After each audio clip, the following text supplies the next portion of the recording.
Hey folks, we're back again with the Retro Rides podcast. This time we are joined by Simon Coulson and Dan Haines because we are here to discuss car ideas and builds and projects and things. So Simon is joining us because, well, we have to. But also he is a fantastic illustrator. He's built a number of projects and is obviously overflowing with ideas. And Dan has joined us because he is the only person I know that seems to complete an inordinate number of projects and has a huge depth of knowledge about modified cars. And I'm here as a cautionary warning. So welcome, guys. Welcome, Dan, for the first time. Hello. Who has been lying to you about my depth of technical knowledge and my ability to finish projects? I didn't say technical knowledge. I just said you know stuff about cars. Okay. And hello, Simon.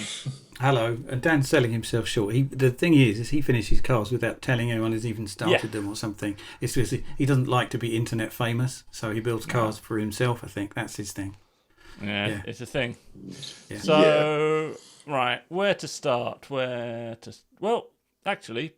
start is probably a good start. I'm going to start off with just like let's start at the project end of things because we could be here for days just talking about ideas and stuff like that, which we will get to for sure. But I'm going to start with Dan and say, if you're thinking of a new project, where do you start? What are you looking at first? How does it go about it? Well, I guess it sort of comes from. You could see a car on social media or on a forum somewhere or something like that. It could even be on a movie or a program that you've seen on the television, in completely stock form. It may remind you that the vehicle exists. It might be something obscure that you've forgotten about. And I've done it in the past. You look at something and it just pops up and I haven't seen one of those in ages. And then the brain kicks into gear and it's like, there are things you could do to that to make it cool or even cooler than it already is. And things start happening organically from there, I guess. I don't know whether I've actually purposely gone out to find a car and then thought about, I found this car and what could I then do to it?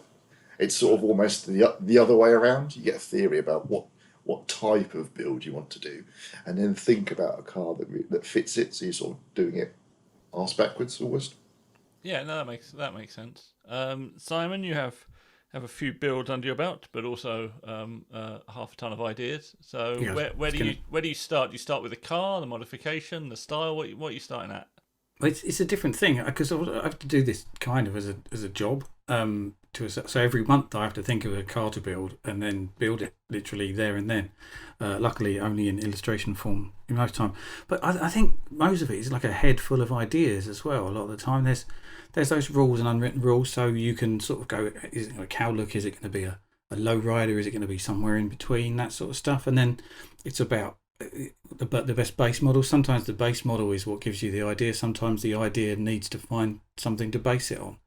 I think it's in your head already. I think Dan will agree with me here in that there's like a million builds in your head that you haven't done yet, and sometimes the right car comes, or it is like Dan says, you see in a film or you might see a post about some super cool new car that's turned up on some Japanese forum or something, and you go, wow, that looks really good. That would work on a Triumph 2000, and then you might look for a Triumph 2000, or you might see a Triumph 2000 and think, what do people do with those? What other cars are like that? So I think a lot of it is about ideas in your head. It goes to my knowledge. I've been looking at cars since I've had eyes, essentially, and so even when I did stuff like the Cressida, I always knew what Cressidas were. They were always at the back of my mind, and I've always thought they're a cool design. Like even now, I look at new cars and think I like the shape of those. Like there's those little Protons. I can't remember what they are now because I'm an idiot. The one with a kink in the back window. You're always thinking, I always want one of those. I'm going to do one of those that day. And just when it comes that it's time to build a project, or you've got a bit of money and a box to tick, I need a small car that runs about. Then that's when your mind goes, those Protons are cool. I might do one of those. You're talking about a a savvy. I am. That's exactly what I'm talking about. You're the man. Savvy. Yeah. Amazing. Proton savvy. And sometimes, as Simon says, sometimes you just have to work with what you have. Yeah. Yeah. You know, if you had a need for a car and something came up cheap, you don't necessarily consider, is this modifiable? You just sometimes have to go, I need a cheap car. There's this cheap car available, and then once you've got it, you can sit back and go, what can I do to this to make it cooler? So does budget come up early or late for you guys? So I'm always like, when I consider what I'm going to get next, there's always how much am I willing to spend on this in regards to what type of car it is. If it's my daily driver, I'll probably spend a little bit more and get something a bit more modern. But once I'm there, I've got a budget, and I'm like, well, do I actually get something a little bit cheaper than that and then throw some money at making it more interesting? Or do I find a more interesting car and then save up and modify it? Like, whereabouts do you start considering? And also, really, I guess, in terms of how much modification you're going to do, where's your budgetary constraints come in? Before or after? Budget's first, isn't it? In my thing, I definitely am thinking of the cheapest way to do something. Not with illustrations, but with my actual cars. I'm thinking, I want these boxes. I want it to be small, or I want it to be economical. I want it to be fast, or I want it to be able to fit the family in. Any of those considerations, and then I think I'm going to have like £1,000 to spend. And then you're thinking, I think the next question is, what PCD is it? Almost always, that's the next question. It's no good buying a car that you can't afford wheels for, or you can't get wheels that fit, or you haven't got any wheels in stock. For those that have a stock of wheels, recently I was looking for potentially a new family car, or a car that I can do all my stuff in. And the fact that I had a set of wheels in stock narrowed my choices down to some Volkswagens, in fact. But I'm selling those wheels now. For me, it's budget hasn't really been a consideration. When I've looked at modifying anything, it's more been the accessibility to the bits that you're able to use to modify it. So it's, can you buy coilovers for it? And yes, obviously, when you start looking a bit deeper into it, you say, can I buy some £200 eBay coilovers of it for it, rather than some £1,000 JDM market only coilovers? But the first consideration is actually, am I able to do the modifications that I've thought about to this car? That's probably why you finish cars better than Simon and I do. I don't know what you're saying. I just don't do very much. That's the key. But I think probably on our team of people here, Dan's probably got his hands dirtier than us, but neither of us are trained mechanics or anything. I actively don't enjoy working on cars because of my success rate. Usually I just end up on the driver for too long while I ring friends up asking how to do stuff. That's a really important consideration that Dan has mentioned, actually, is that knowing your limits is a key to getting a car finished. I certainly wouldn't consider myself any more particularly technically adept than either of you two gentlemen. I just have a good resource base that I work with in the form of the other guys at Tab. I mean, and I know we're going to get onto like specific builds and ideas later on, but if you look at any of the cars that I've open quote marks, built to close quote marks, they've pretty much been wheels and suspension, which is in the technical realms of most people. And if you look on a show field or go to a car show, you're looking at 75-80% of the cars there are going to be wheels and suspension. Yeah, I have a great deal of dislike for anyone that tries to gatekeep modifying by saying, oh, it's just wheels and lows. That's not a build. That's nonsense. Like, wheels and lows is as much of a build as anything else. Because I could have a rant about this for days, but I get annoyed with people that are like, oh, well, I did an engine swap or whatever. It's like, yeah, but like hot rod people build their own chassis and like do their entire bodywork. Like, where do you stop? Like, are those people able to look down on everyone else and say, well, you didn't, hand build this or CNC cut your own wheels? No, it's everything is everything is a build as far as I'm concerned. Some of them are more complicated than others, and as you say, the majority of builds are wheels and lows and then some accessories, and that's great. It keeps it open and everyone can join in. Yeah, a cool car is a cool car, isn't it? That's it. And I think I never understand those people that look at a cool car and go, wow, that's a great car, and then set about building that car. Like, I'd never look at a car in, like, if I was building a car and I saw the same car and I liked the colour of it, the last thing on my mind, in fact, I'd go, oh no, someone's already done that, and then I couldn't do it. And that's horrible, because sometimes you end up with a car you didn't want, and so I suppose you should be able to do that. But I always look at a car and think, that's great. What can I do different that encapsulates some of that? So I suppose as people with a bit of a wider view, as I think all three of us count as, and so do most retro riders, in fact, you can look at a car and think, I'm going to do that to another car or do it in a different way. But I don't get those people that just go, if you just got a field full of Mark III Golfs on air and wheels, I can get why you can sort of say that's not good. But that's not what we're looking for, is it? You want a field of other things on air and wheels. I've got no problem with that. I think that one of the points there was a kind of inspiration from other people's builds, and that's a hard thing, because like you can look at other people's cars and go, oh man, I love that, I wish I owned it. And then like if you build it yourself, I don't know, it's a weird thing, because in the abstract it's like, well, someone's got a car they enjoy, but from my point of view, I don't think I could be happy owning someone else's car. I always think that modifying cars is a bit of a self-expression. It's a bit about what turns you on and how you look at a thing and what you would do to it. So a case in point is Nick Allen of Low DeLorean and Volvo P1800 fame has as his daily driver a Mercedes CLS on air ride in exactly the spec I wanted to build one. And now I don't own that because someone already built it. And I would like to be driving around in that, but I can't because someone did it. So that there's an interesting consideration there, I think, in that what already exists out there and what you're bringing to the world. Finding novelty. And I know that Dan's actually seems to pull it out the bag with interesting cars and wheel fitments and stuff. So do you consider what other people have built when you're building, Dan? Not particularly. Probably because most of the things that I've put together don't necessarily exist so much, because I don't have any brand affinity. I've owned all sorts over the years, and the sort of things I do, again, because they're more for me than for anybody else.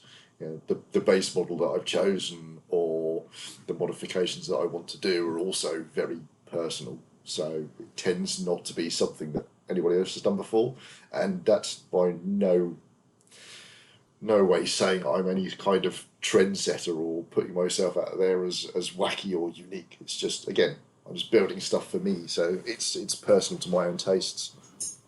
So yeah, one of the things I like to do is encourage people to just get involved and get stuck in.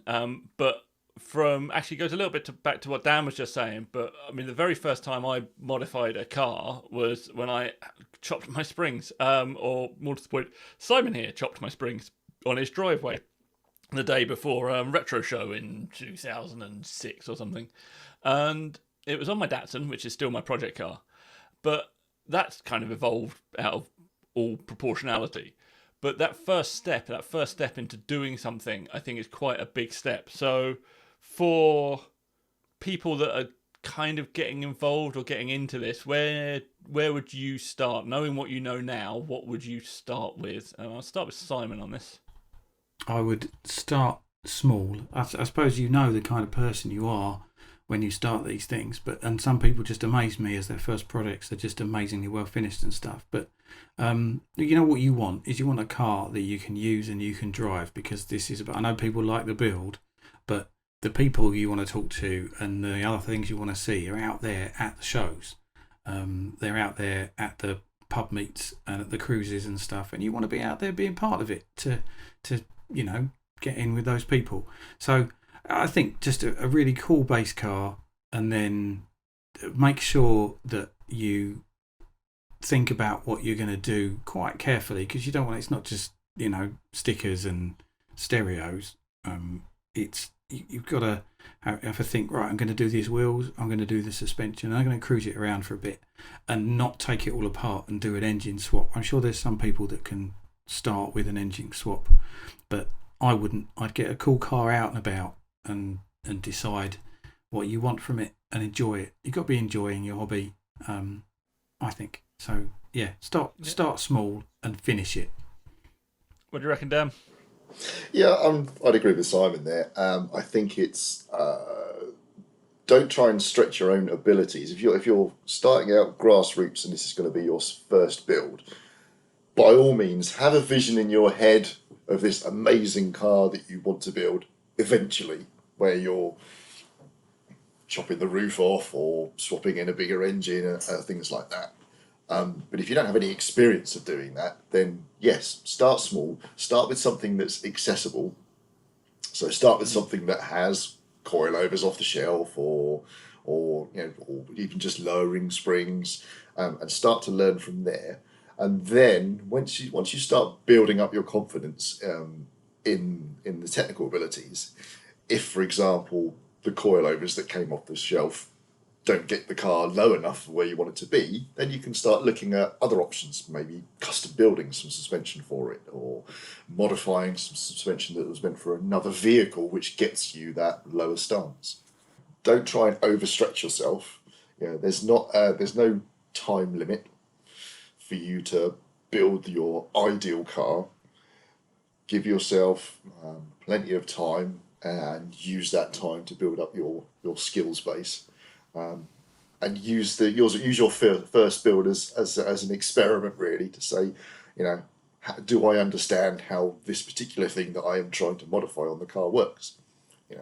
Even if it's incredibly at grassroots level, that you're trying to figure out what diameter, width, and offset of wheel to put on your car to give you the look that you want. If you want to go flush, or you want to tuck the wheels in because you want to go really low and still be able to turn the steering. So start getting your head around those sorts of relatively simple things about what are the numbers I need to understand so that the wheel ends up where I want it on the car, and then just start building up from there. That sort of information it's kind of so fundamental, and people that have built many cars still get wrong. And I'm including myself in that. Like, I have a stock of wheels, but I have a stock of wheels mainly because I still don't know what size and offset and everything I actually want for the look that I'm going for, and what I'm trying to find is hard to find. But at the same time, if I knew more when I first started, investing in wheels, I'd have probably got it closer to right first time. So yeah, understanding those numbers, even if it literally is just changing the wheels, is kind of super important. I would say, from my experience as well, is to look at what you have available to you to work on the car. So the first couple of cars I worked on were my camper van and a 66 Beetle, which my wife ran. But we didn't have a garage, and I had a toolbox that lived in a cupboard under the stairs that wasn't very big. So I couldn't really do much on any of them. Eventually I got a council lockup, but by that time the camper van had gone and the Datsun had moved in. And even then, with the council lockup, I couldn't really work on it because there was no power and stuff. So I would definitely take stock of where you're at in your life and your abilities. That doesn't mean you can't work on these cars. It just means that you're not going to be able to maybe do jobs where like engine out jobs are a complete no-no if you haven't really got a drive, unless you're an absolute mad person. I'm sure there are mad people that have done engine swaps on the road, but I think I've seen photos of them. And like paint and stuff like that, you have to understand, as you say, the limitations. I think Simon kind of pointed that out, of both your ability and what you've got available to you to work on these cars.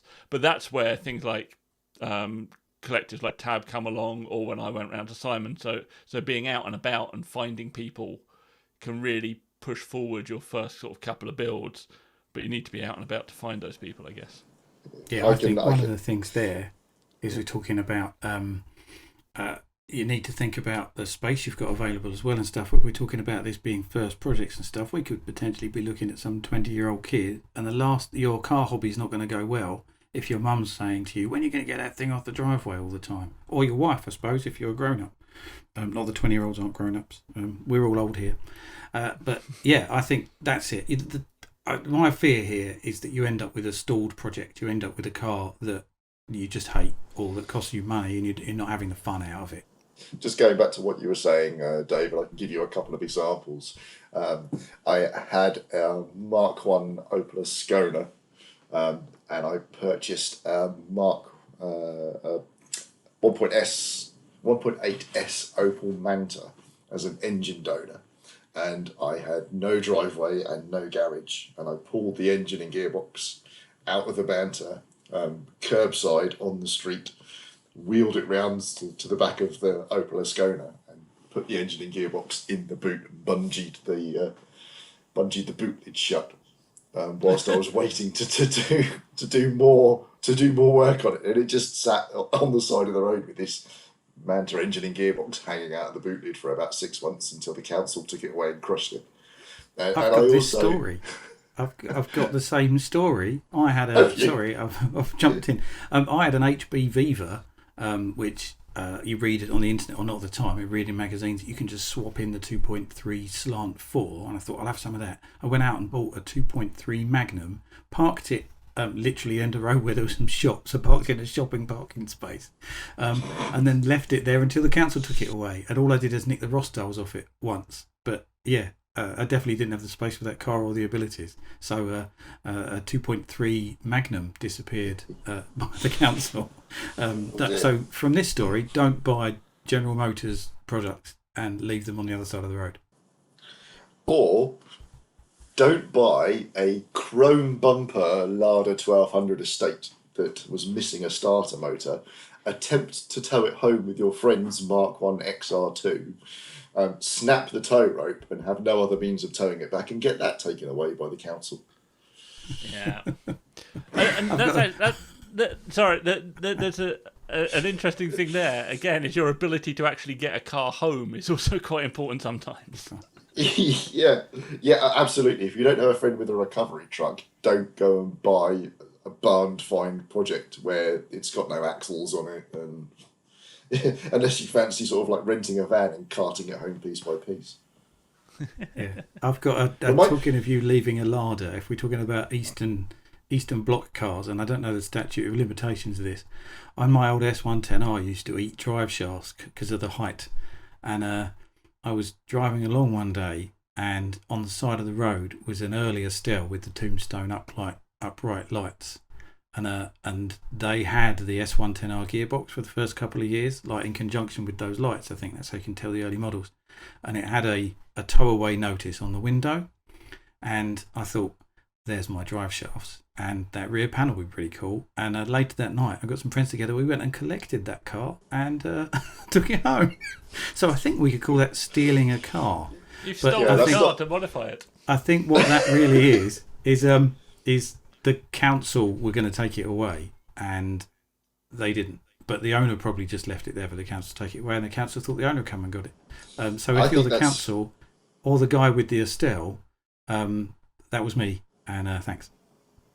That's an early form of repurposing and recycling rather than letting something go to waste. It's very modern. I think they did the right thing for society by taking that Estelle, and the Tombstone backlights ended up on the Rapid as well. So a very good all round. But imagine a time where there's Estelles laying around on the road anymore. Yeah. No.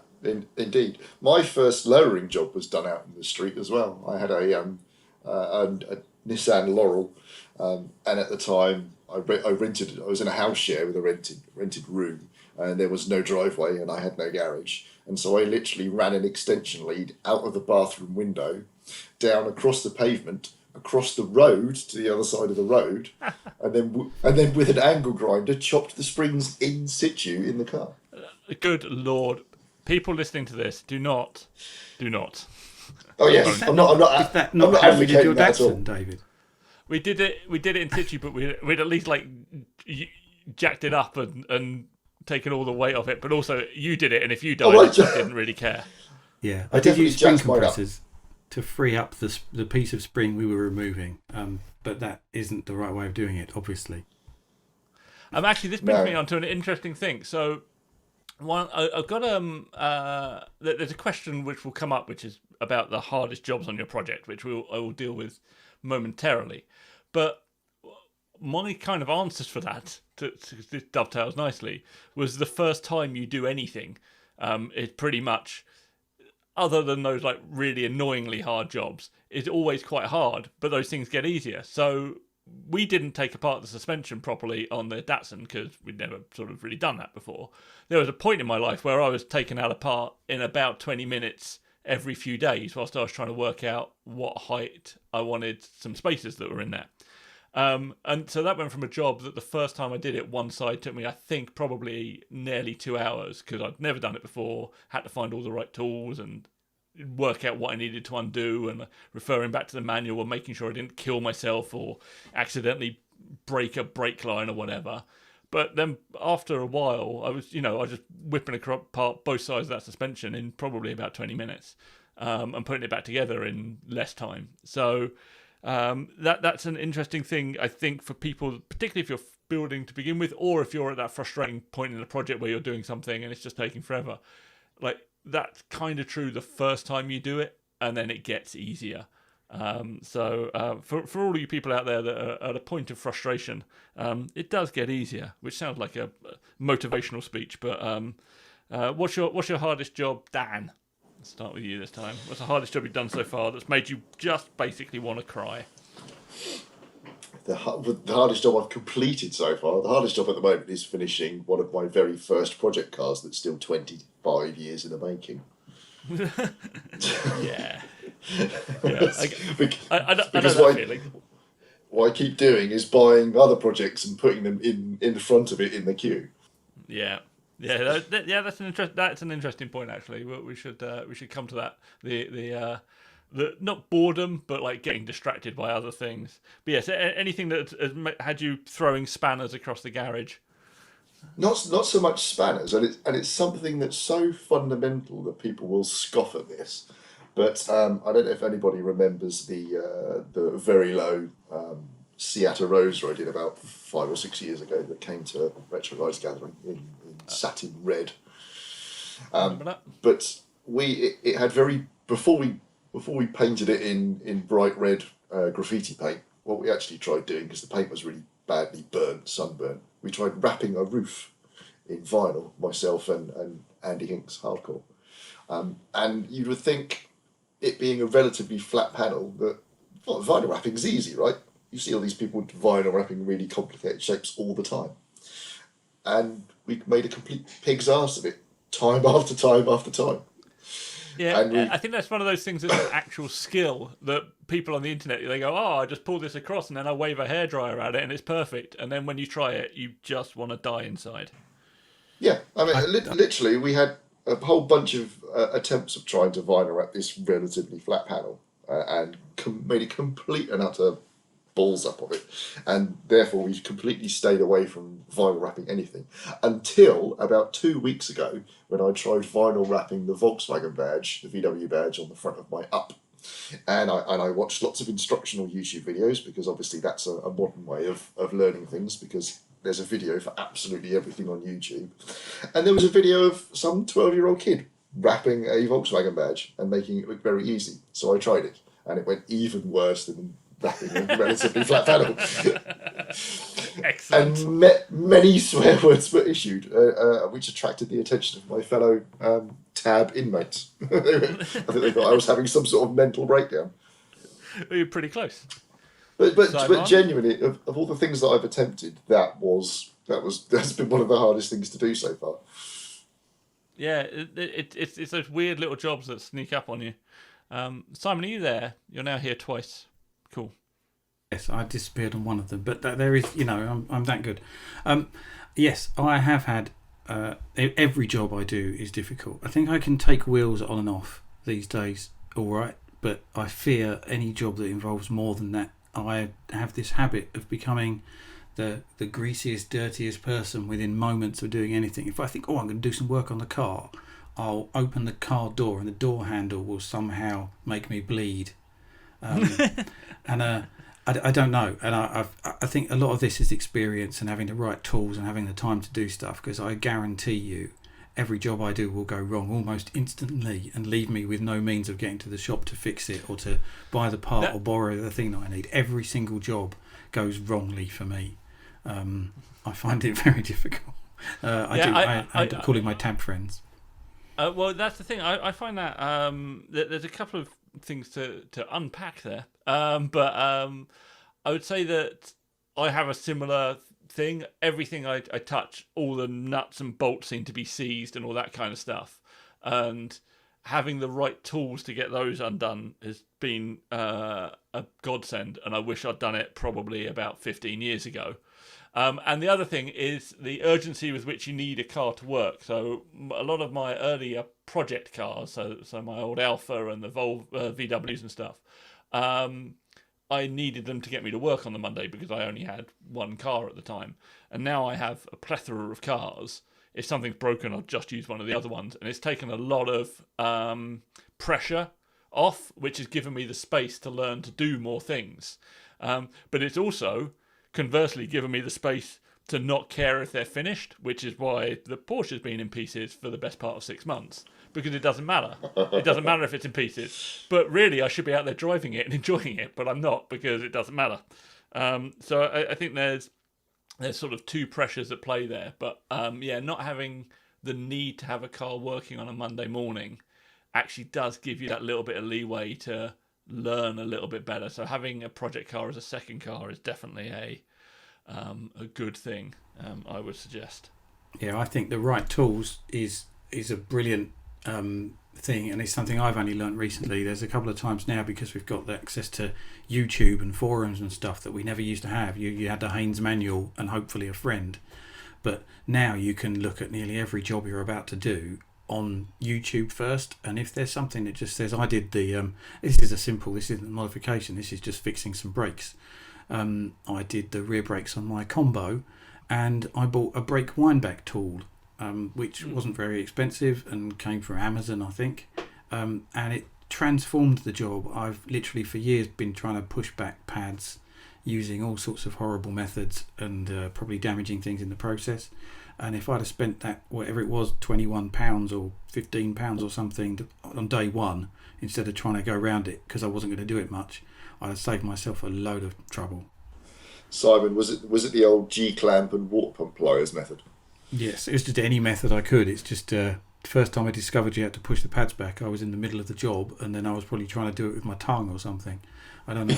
It's one of those things. It's like, you get to a part that a mechanic, a proper mechanic or someone who'd done it before would just go, just do this and just reach to the toolbox and grab this thing they've made specially, and that's tool number 747. Yes.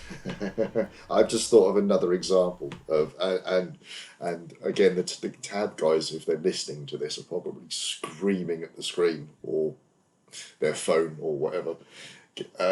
When we lowered my Peugeot partner van, the rear torsion bars were a source of wailing and teeth gnashing and skinned knuckles. They would not come out for love nor money.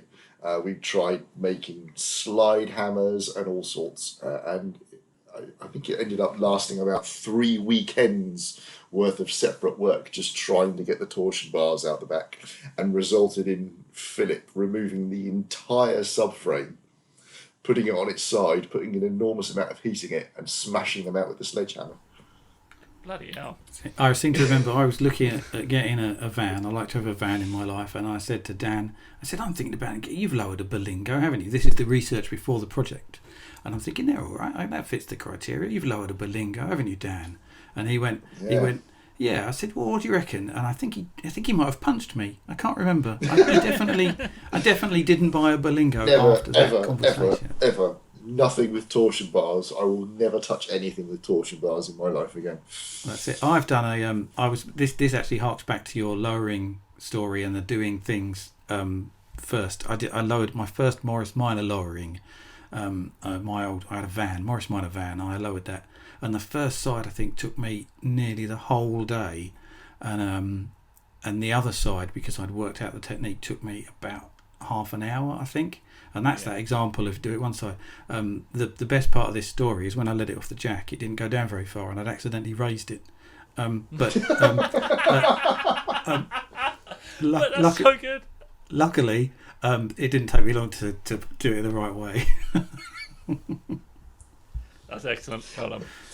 I think something we've touched on here, I think circles back to one of your original questions, though, David, was the young modifier and where do they start? The fact that we were talking about YouTube videos and things like that, the fact that there is, and I know it comes into every conversation that you have about anything. It's like, isn't it marvellous that we have the internet? But it genuinely is, because you can look up YouTube videos and you can look at forums and get advice from people of how to do the modifications that you'd like to do, and you can do all the research up front. It's not like 20 years ago that all you had for reference was probably a Halford's catalogue or something like that with bits and pieces, and you're like, oh, I'd love to be able to fit that to my car, but you wouldn't have the first clue about how to go about it and what the end result was going to be. Yeah, it's definitely an interesting place we find ourselves. In fact, actually, this kind of moves on to a thing that Simon and I have discussed briefly, and I think I've probably come up in the podcast before. So I had a bit of a bee in my bonnet actually about the internet ruining car modifications, he says, as one of the people that probably is partially responsible for that. And I've slightly changed my tune on it. My thing with the internet and cars and all that stuff, it feels like the world of car modification has become quite homogenized. So I can look at a car and I can't tell whether or not it's built in New Zealand, Hawaii, Japan, France. I can't tell where it's built. There seems to be a fairly common look to, particularly like obviously the modern stance scene. If someone's got a really nicely turned out Mark V Golf on rotiforms on air, other than the number plate, I have no idea where that's come from usually. Whereas there used to be a world, because we were all so separate, because we weren't quite as well connected, that all these scenes kind of grew up in their own countries without people being really aware of them. And then suddenly the internet exposed it, and everyone was like, I really want some Hayashi street fins and stick them on my Datsun or whatever, because suddenly they were everywhere. But I kind of disagree with that now, and it does circle back into the how we're building stuff, in that I think you get these kind of hyper-localized scenes now, and Tab is a good example of that. But I think also like the Hillman Imp guys are a really good example of that as well, in that you find a group of people that you sort of build cars alongside and with, and they enable you to try new things and also inspire you to try new things. So if I'm looking at building a car now, like there would be a world in which I'd want to build something quick, and if I wanted to build something quick, I think, what would Dan do to this? And I'd build a Dan style car. Does that make any sense, or am I talking outside of my neck? No, it's good to have a bunch of friends, I think, and you can meet friends. I'm sorry to mention the Vauxhall Combo again. I was driving along the other day, and I saw a Vauxhall Combo I recognised from one of the internet forums, and he'd posted a picture of it on another thing. I saw this today, it was really good, and now I'm friends with that guy. And so, just being out there and building cars and driving cars can get you a group of friends that can become friends for life and can help you with the things you can't do. It's good. That's really good. And as a group of mates, you can turn out maybe a bunch of cars, like those guys rolling in 2 CVs or rolling in a bunch of Hillman Imps. It's a good look, and you feel really good to be part of that group, and you're only going to get there by sort of getting on with it, aren't you? Yeah, I think actually sort of where Dan's thought had kind of triggered my minor rant about the homogenised scene was actually that the internet has enabled more people to build more things, because I can just look up how do I lower this or what wheels will fit and stuff like that. Although I have a cautionary word for that, in that if you look on a lot of forums, there's a lot of people saying how to do stuff that quite clearly don't know how to do it. Yeah. So you can have a lot of advice. You can get a lot of people say, "Oh, well, what's the biggest wheel I can fit onto my Corsa or something?" And then someone comes along and says, "Oh, I've got 18s on mine, but they're cars at standard height and they probably rub and they're lying." So I think you need to be able to read between the lines as to who you should listen to and who you shouldn't. Because as you know, Porsche engines go straight into Beetles. But they don't necessarily, unless it's a Porsche engine that probably came in a Beetle. I remember Nightmares Racing doing the Isuzu engines go straight into Cadets thing, and that guy's built more than a few cars and knows what he's about, and it took him months.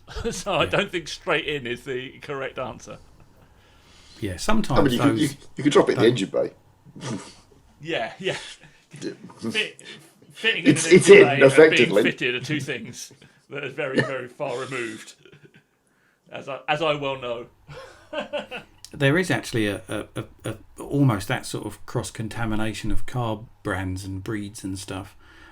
It's quite good to do a little bit of research about when these cars came out, who they were built by and with and stuff. It's the reason that a lot of people started using Lotus wheels on Toyotas.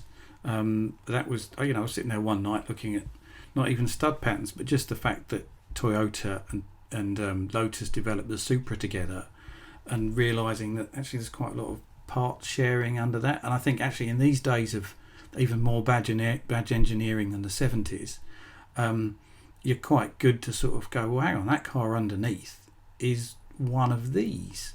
And you're more likely to get things right. That you'll think, well, I need you can buy a Sharon and use the cheap coilovers available for something entirely different and get away with it. So it's worth doing a bit of research and looking for those crossovers, but not necessarily listening to people who say things are a straight fit. Yeah, the coilovers that are on my Volvo are for a Mazda 3 because they're the same platform. They're Focuses. Yeah, they're full Focuses underneath. Yeah. And but that they were cheaper than the Ford parts, which was hilarious to me. But there we go. Good to look out for that kind of stuff. It's actually a good thing to kind of look for as well. Dan, I know you're a bit of done a bit of this stuff where you know that something is platform engineered and from something else, and you're like, well, I can get coilovers from that thing for this thing, even though they're not advertised in such a way. You seem to have a knowledge of that. Is that just kind of from research or just general kind of knowledge that you've gained across the course of cars? Yeah, it's more to do with it's not something that I've necessarily figured out myself. It's been more on the research side first. So, for example, when I lowered my Seat Arosa, the shocks in the rear, the mountings are absolutely identical to a Corsa C, but the factory shocks are like 4 inches shorter. So you can just buy a pair of Corsa C shocks and some shorter springs, and you're golden. You don't have to go to the expense of buying a set of coilovers. That can be all it takes to start the project. Is you can just sort of like be thinking, well, hang on, if that's that, then I can do this. Because it's stuff like Ford KAs actually Fiat 500s these days. So the modern ones, yeah. Yeah, so there's all sorts of clever trickery there that allow you to build a very different version of either of those cars by using completely off-the-shelf parts and doing a bit of a scene crossover. And yeah, there's loads of stories like that over the years. I think, don't people do Rover 75 using BMW bits because of some early crossovers? Yes, E39 5 Series. Yeah, that's enough to start a project. Just to take advantage of a little trick like that is enough to start the brain whirring, and then suddenly you're driving around in a super cool Rover 75. There's such a thing and it does. It certainly does. There's been several very cool Rover 75s. And again, just to tie in Bartlett. Is that right? Yeah, his wagon, the Twinings T-Wagon. Yeah. There's been a couple of nice sedans done as well, and that kind of ties in like 2 points that we were discussing earlier. When I built my that turquoise Honda Accord that I brought to the gathering a couple of years ago, Coilovers for that, if you actually went out and tried to find some CB Accord coilovers, you could only find them from one specific company in America, and they were like £1,000. And I paid £30 for that car via MD on the forum, or one of his dodgy Part X trade-ins. But we were saying about adapting suspension from other models, and also doing your research and the ability to get research from all over the planet. I went on the internet and did some Googling, and if you use some EK Civic coilovers with some EG Civic front coilover forks, they'll bolt onto a CB Accord. And so I managed to put together some extremely low suspension for the Accord using some second-hand bits combined with some cheap eBay coilovers. So actually, some time spent at the laptop rather than in the garage can pay off dividends. Yeah. Sure, well, which goes back to what I was saying earlier. Is like, you know, if you're starting out, do the research, build the car on paper first, the sort of things that you want to do to it, rather than going, oh, well, I've got this cheap base car, but the only coilovers that are available are £1,000. And that's way beyond my budget. Yeah, that's good advice. Also, that's a thing that you can avoid being put off a project by as well. Like, I know I've kind of looked at cars and gone, all right, what parts can I get for this? And everything is infinite pounds. And you're like, actually, that's no longer something I want to do, but perhaps a little bit longer researching, I might have been able to find a cheaper solution. I've certainly done that on cars I've kept, like the initial looking around, I've gone, oh, that's quite an expensive set of suspension, but actually after a little while I realised that there were alternatives. So yeah, definitely agree with that. So let's go a bit more abstract. Let's have a look at where our ideas are coming from. So what is your main source of inspiration for a new build, Daniel?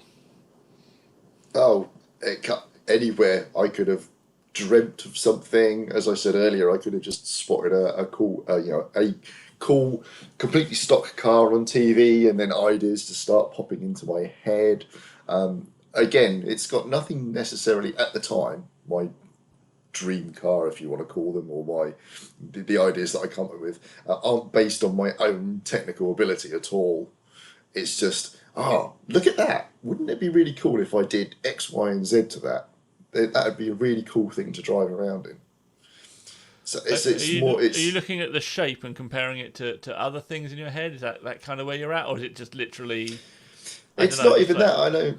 I know we've had this discussion before about, you could apply some really cool classic JDM modification traits to a Triumph 2000 or something like that. And no, it's not even really come from that. It's just been, I've seen a car, and then my brain goes into overdrive and goes, oh, you could do all of these things to it and have this crazy looking thing at the end of it. It's not even this. I've seen this car and it would lend itself to a particular type of modification or a type of styling.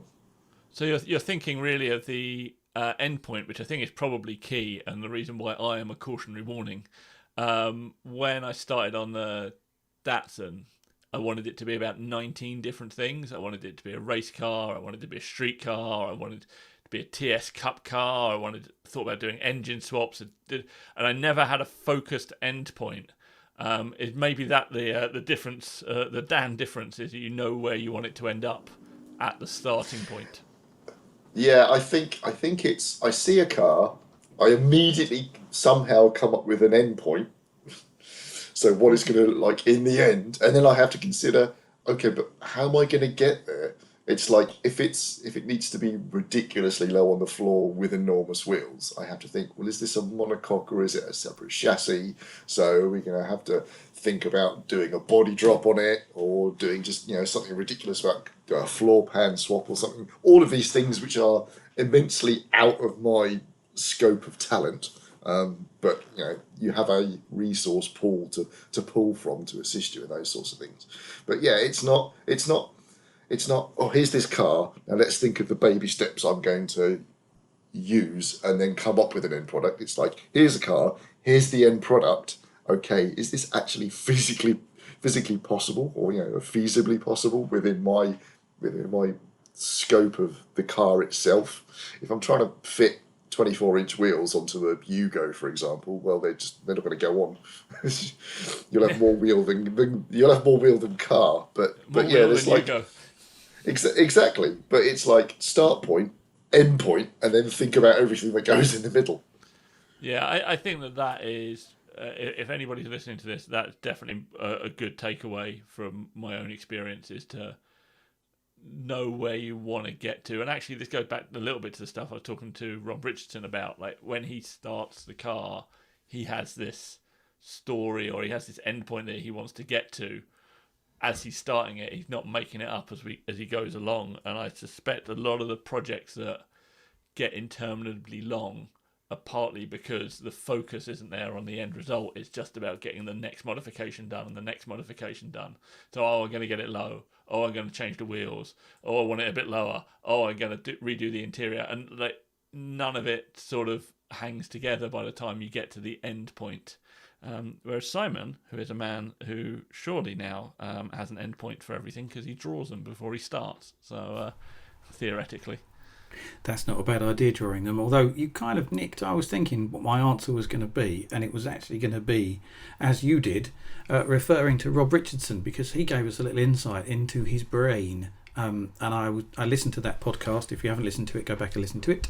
And it just sort of slipped out a little bit, because he said, I was thinking about it. The 2CV he describes at the end, and I was with him thinking, that's a cool idea. And he was building a sort of an off-roader 2CV type thing. But one of the real key ingredients, which makes him, I don't want to big him up too much, but kind of the genius car builder he does, he does simple stuff, but he just gets it exactly right, and it only takes a couple of tweaks to make something really special. And if you noticed in the list of things he described for that 2CV, the last couple of words he said were gravel bikes. Did you hear that? Yeah. When he said it? And I think that's a real key to how to be like a true maybe innovator, or just build the right cars every time. Is his influence came from somewhere totally different.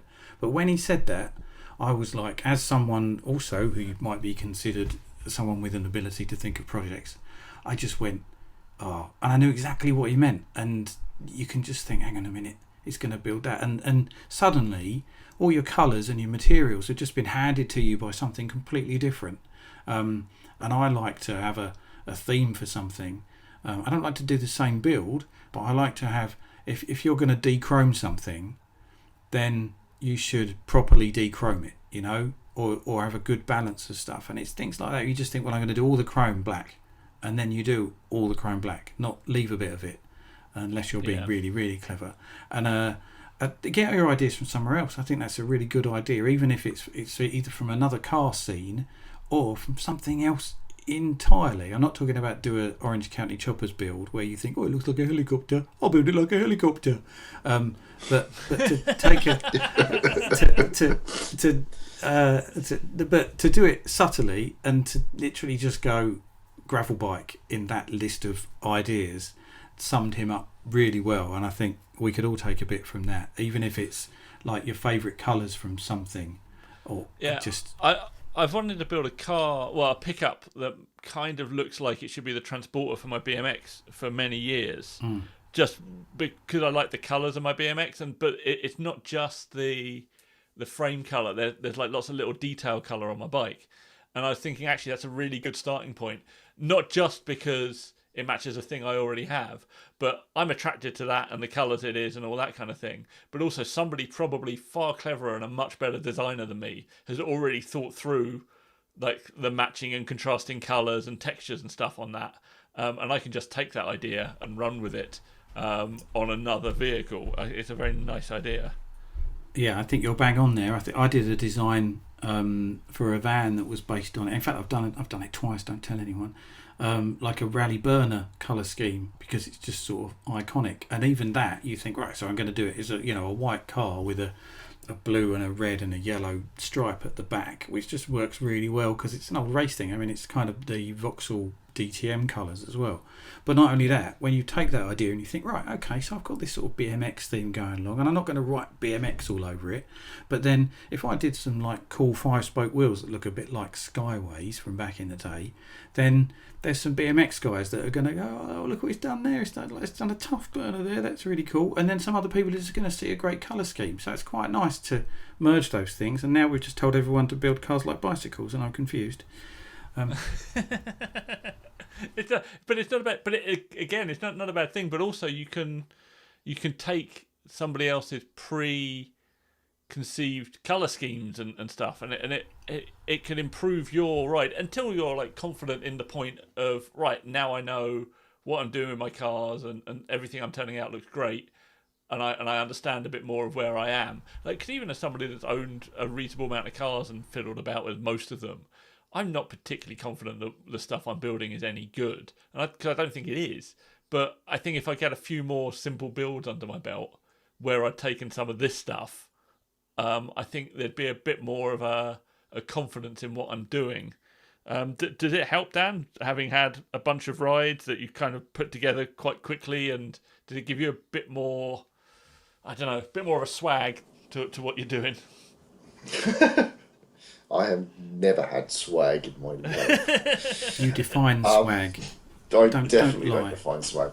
No, I mean, if you looked at some of the really early stuff that I sort of cobbled together, it was questionable. But we all have to start somewhere at the end of the day. Yeah.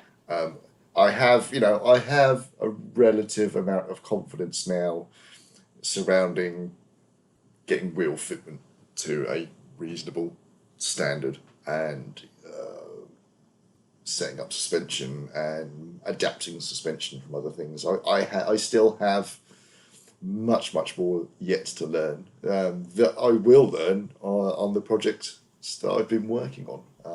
Yeah, so that's actually one of my questions. So what's your current project and what's your end point for those? Let's start with Dan, seeing as he has the big project. I have the big project is my 1979 Oldsmobile Cutlass that I bought many years ago, and the project has advanced to a point that I've removed the front panel and sold the engine and gearbox to somebody else. Excellent. But how's that going to end up? Where are you going with it? In the background, over many years, I bought it in the late 90s. I have been accruing bits and pieces. Originally, when I first bought it, I was very much into the lowrider scene, and I was part of the Unity Lowrider Club. And I'd had two actually Mark II Granada lowriders. The original one was Paul Ambler's orange lowrider that many people may have seen in Street Machine, and I think it popped into Custom Car at some point as well. And then when that got quite rusty, I pulled the suspension out and put it into another Mark II. And I had a Toyota Crown as well that was also going to be made into a lowrider, but sadly never got that far. So I was looking for a traditional American car to build as a lowrider, and the 78 to 88 G body, Monte Carlo, Pontiac Grand Prix, Oldsmobile Cutlass was one of the de rigueur lowrider cars, and I found this 79 Cutlass. It was up in Newcastle. It was a reasonable amount of money, and I had all these plans about putting it on hydraulics and getting my friend Colin at Custom Colours to paint it sparkly silver with lots of graphics on. It never transpired. Again, keep buying other bits and pieces and putting it in the queue in front of it, and in that time my tastes changed. So now, for the last 10 or 15 years, it's been more focused in being a pro touring style of car. So it's going to have an LS something or other engine, an LS3 or an LS7 or something like that. It may or may not be on air ride. I have air ride for it, but that may get repurposed somewhere else. It may just be on coilovers. It'll be on large diameter wheels. It'll be a single stock standard paint colour of some sorts, probably a dark metallic green, with a very nice modernised interior. So it'll be a classic shape of car, but with modern running gear. Perfect. And the nice. ability to chuck it around a track as and when I see the need to. Yeah. That sounds like an absolute delight. Simon, what you up to? I literally. What would you like to build? My current projects are actually about consolidating stuff. I'm trying to cut back on stuff, and I know actually a bit of this is going on at Tab at the moment, in that I'm just selling off some wheels that I'm never going to use, or hopefully never going to think about using, and trying to make my rubbish little daily van. I'm just trying to sort out a sort of a look to it, and selling all the half looks I've nearly built. A load of wheels are being sold on Marketplace. Gosh, that's fun. So yeah, it's about actually clearing the garage and just staying on the road with what I've got. So I don't have any projects in mind. I wouldn't mind like a 2CV van or something. If someone gave me some money to build something, I'd build a slammed 2CV van. It's interesting you're consolidating your project after sort of half formed ideas, which is actually what we were just talking about, really. Yeah. Is that kind of you can end up getting a little bit lost in your own project because it's not particularly focused on anything. I've got, for my van, I've probably got I've sold 3 sets of wheels for it, and actually I do have my plan for it at the moment is that I'm going to have multiple sets of wheels for it, but deliberately. I know that sounds really weird, doesn't it? I'm changing it. I'm going to change the stud pattern on it so that I can use Volkswagen wheels on it, and then I'm going to buy up when I can some cheap Volkswagen wheels, because it's a market that no one cares about 4x130 wheels at the moment. Although I've said that, and the price will go up now. But yeah, so I'm going to sort of have I've already got a few different sets of wheels in that stud pattern, which I plan on hopefully getting so I've got some tyres on all of them, and I can just change the look really easily. Which is a weird scenario, isn't it? Having a van with interchangeable wheels. That's my plan. That's nice. That's a nice look. Yeah. The wheels turn up pretty cheap on eBay in that stud pattern, so I'm hoping to take advantage of that for a little while and have some different looks. Cool, I like that. I'm hoping one day to finish the Datsun. That's with Gob still at Custom Restore. The last thing it needs on that to get it properly back on the road is the rear axle needs to be stripped out and put back in, because it was put in so appallingly last time. The welds on it are shocking. So that's happening in August. The Porsche, which I didn't plan to be a project, but now it kind of in my head is turning into one. I'm like looking at wheels and suspension and all of that kind of stuff, and I probably shouldn't, because it's all quite spendy, and that money could be spent on something else, and I could just have. I'm not going to get. I know, but it looked pretty cool. So I'm kind of umming and ahhing about that, but my plan at the moment is a little bit like you guys, a bit of consolidation of cars. We got probably a few too many cars, and then I'm going to get something. And what I really, really, really want to do is a very quick project. I want to build something, probably just wheels and lows, that I can turn around in a couple of months and just burn it around a few shows, without it being the massive project that the Datsun is, and then probably just sell it on to someone else to enjoy and do it again. But I'm very jealous of Dan's ability to do that, and also very quietly that he does it as well. But and he's not the only person. There's loads of people out there that will just build a car for show season, and I have never done that, and I kind of really want to. I just want to have something fun that I can then sell. Whereas I want to stop doing it. Oh, sorry, Dan.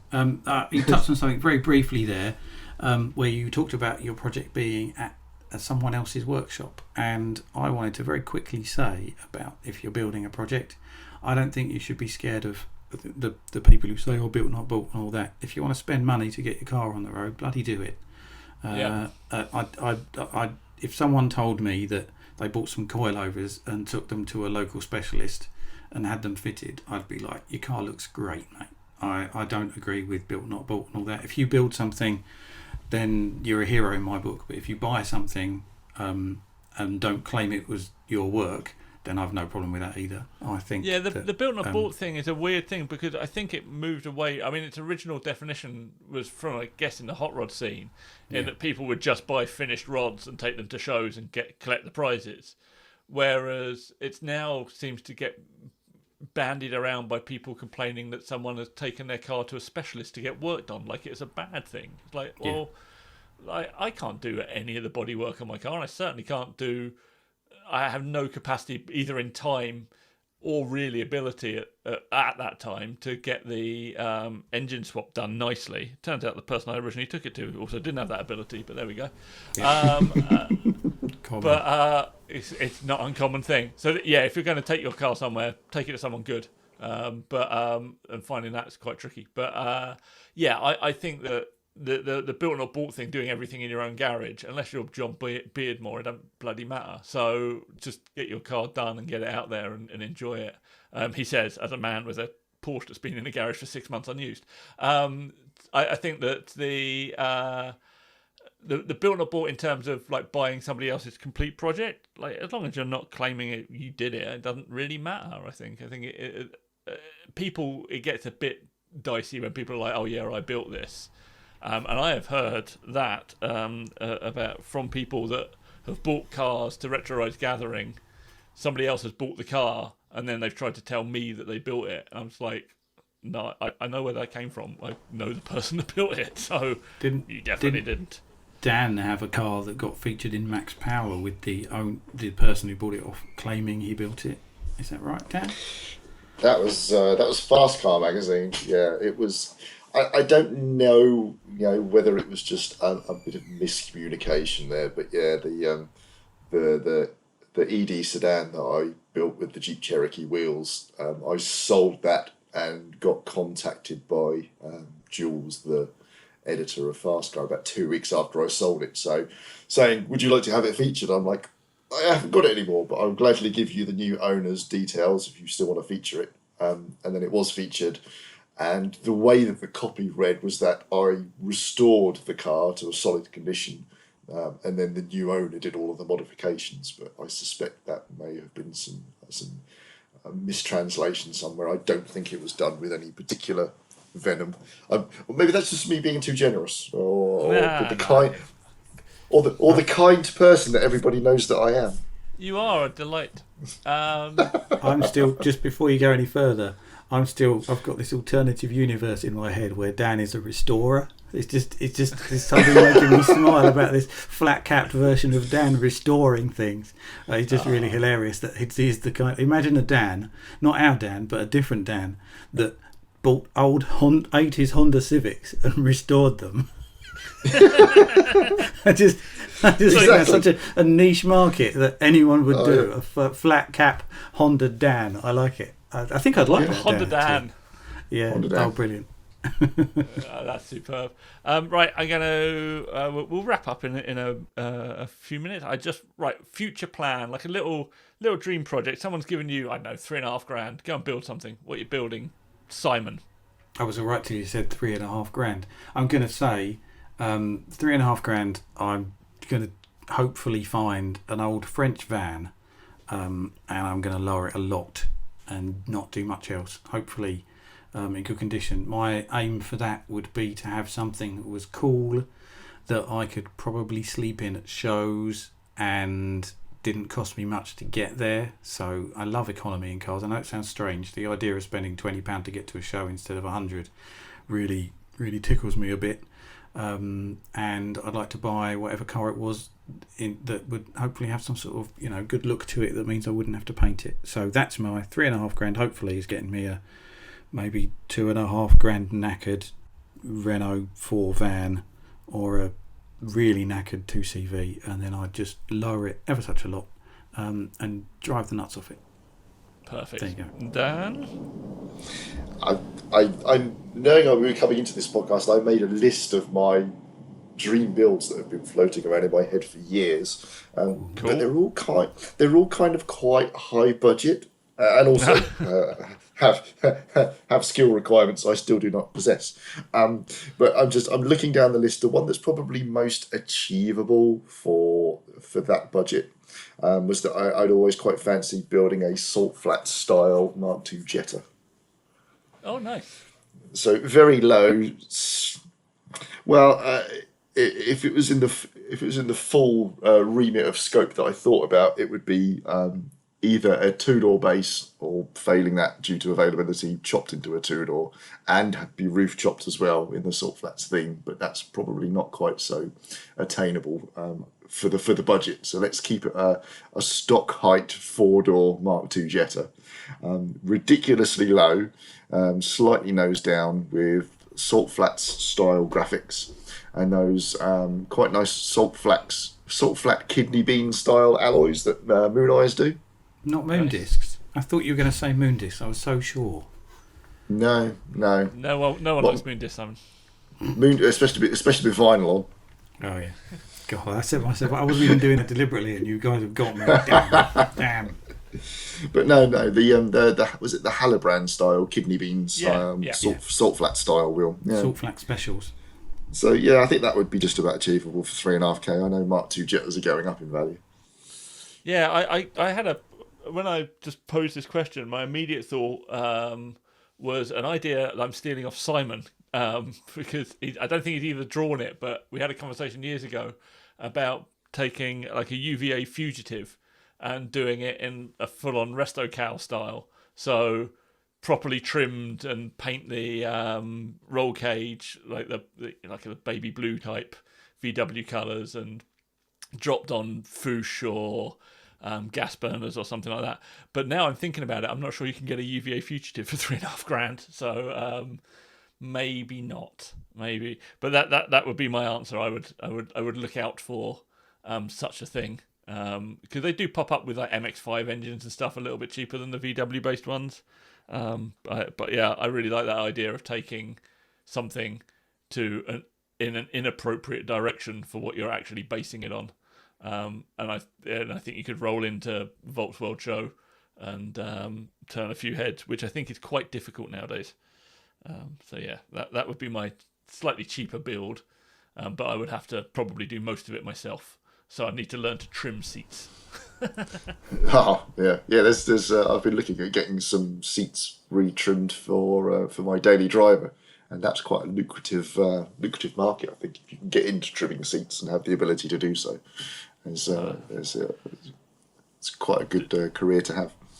I'm trying to remember what your current daily driver is, Dan. That's the Up GTI. It's not really relevant to this discussion. All right. However, if you do have an Up or a Citigo, or what's the other one, Dan? Seat. The Seat Me. The Seat Me. You can go to Up House and get parts for it, and you should do that because it's cool and all of that stuff. And then Dan will use the money to fix his Cutlass. Yeah. Yeah. Or inevitably buy another project just to stick some wheels and suspension on it and put it in front of the queue again.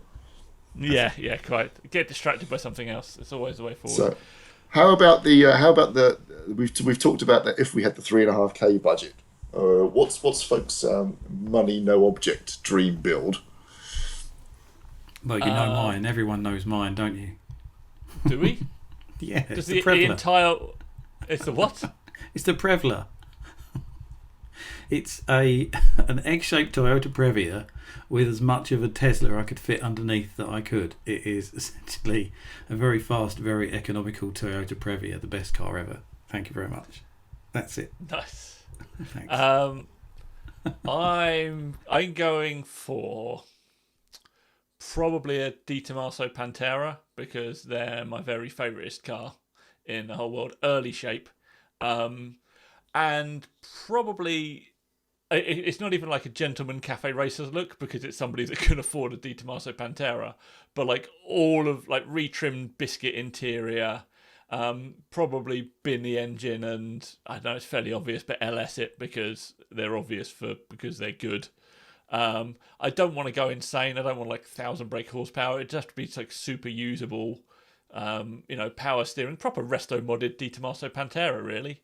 But it being me, if money was no object, I'd probably just tell Retro Power to build it, because then I wouldn't have to get my hands dirty. But it would be Dan, fun. It would be finished as well. That's the thing, Dan.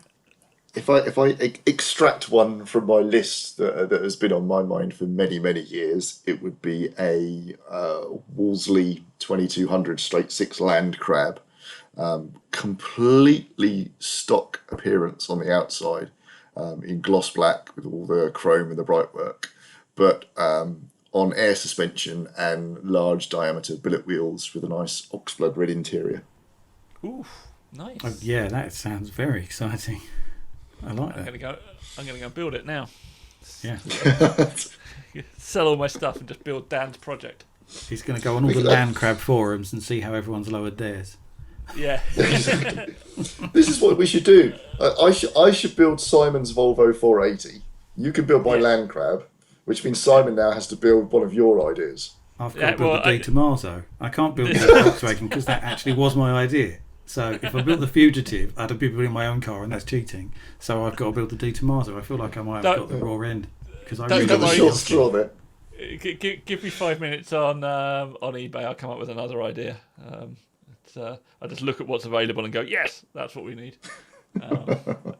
And then spend years trying to find out how the suspension works. You'll just look at my latest illustration. That's what you do, because I know that I send over an illustration and you go, oh, now I'm looking at eBay for those now. That's where it all goes horribly wrong. There's too much inspiration out there. All right, gents, thank you very much for that.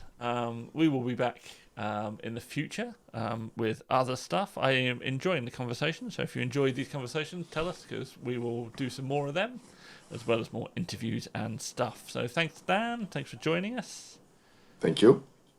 And thank you, Simon, for just being there. Oh, thanks. You're the best. Right, see you guys next time. Cheers. Bye. There we go. Right, I'm going to stop recording and I hope this saves. If it doesn't, Are you sure? I can't remember what I said.